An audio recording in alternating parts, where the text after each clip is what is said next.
a.m., 6:30. It's never later than 7 a.m. So if that's something you struggle with, I know I have more anxiety if I know like an alarm clock's going to wake me up from a deep sleep at a certain time. Mm-hmm. And I thought that was interesting that then the article went on to talk about the circadian rhythm, that's a normal thing to do, is to wake up with the sun. So that's just something to think about. Okay.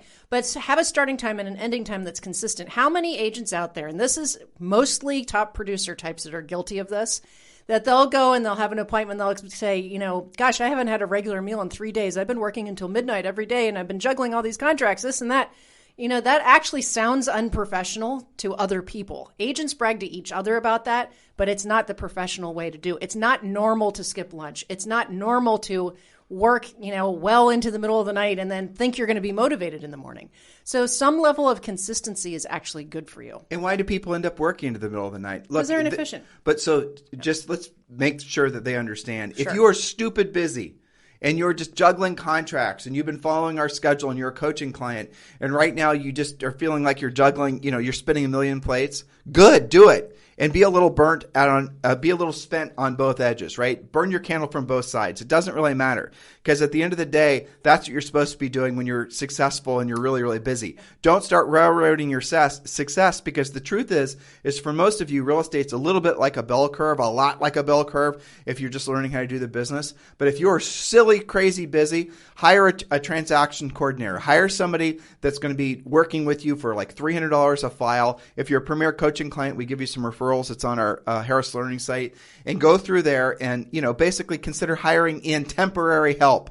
Don't think that, oh my gosh, I'm too busy, I can't handle more. Oh my gosh, I'm not going to take any more listings, I can barely handle the ones I have. That is not the way to build a consistent business. The things that you have to be really good at are proactively generating, pre-qualifying, presenting, and arguably negotiating in this market, because frankly, negotiating is relatively easy in this market. But those three things, just do those three things and don't stop doing those three things. Those are the key elements of your morning schedule. And remember, if you want to complete your own morning schedule and if you want to really, essentially leap forward with what your plans and ambitions and your aspirations are for the next 2 or 3 years, you've got to get your real estate treasure map done. So text 2021 to 47372 and we'll text you back the fill in the blank treasure map. If you're married, have a partner, do it with them. Do the treasure map with them because then it becomes something of it becomes much more profound when you sit down and you make goals with the person that you love and maybe even your kids and your family and the whole thing, and it becomes something of a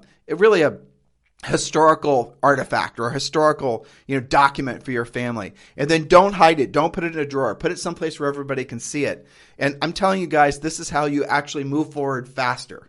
That's right. And there's no greater accountability than sharing those goals in your schedule with your kid, with your family, because now they have buy-in. And now when they see you working, they see you taking calls, they see you grinding it out for maybe 3 days straight to get stuff done. And then you have a great long weekend with them. They understand versus you just kind of trying to be a lone ranger out there and pissing people off. Well, I mean, since you touched on that, that's a really good thing. And, I have to remind myself that we're picking up thousands of new listeners all the time, right?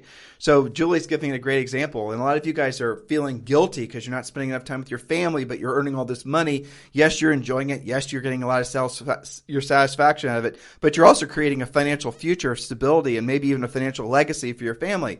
What you got to do is understand that kids and maybe even your spouse aren't going to be on the same page as you because maybe they don't think like you yet. So here's what Julie just said. Actually create a set of goals. Like this is something we tell people to do with little kids. Mommy or daddy or what have you is going to, they have to list, the goal is according to their treasure map to list 12 houses this year or whatever your number is. So create like a thermometer, create some sort of visual accountability chart and put it someplace where everyone in the family can see it. And once, you list your 12 houses, then the payoff is going to be a family trip to Disney World. Make sure you're squirreling away money from every one of those closings in order to pay for the trip to Disney World because Disney World is stupid expensive, just for the record, okay? For example. But that's the way to do it. And then when you're feeling, whereas normally you'd feel, well, I have to go on a listing appointment. I'm going to, be late to Johnny's T-ball team or softball or whatever. You won't feel that way because Johnny's going to be like, Mom, why are you here? Go get a listing. Yeah. Go get a listing, Mom. I want to go to Disney World. Go sell a house. Yeah. I want to go see Harry Potter and whatnot. Kids are great with that. That's the way to bring everybody in on it and have them help you support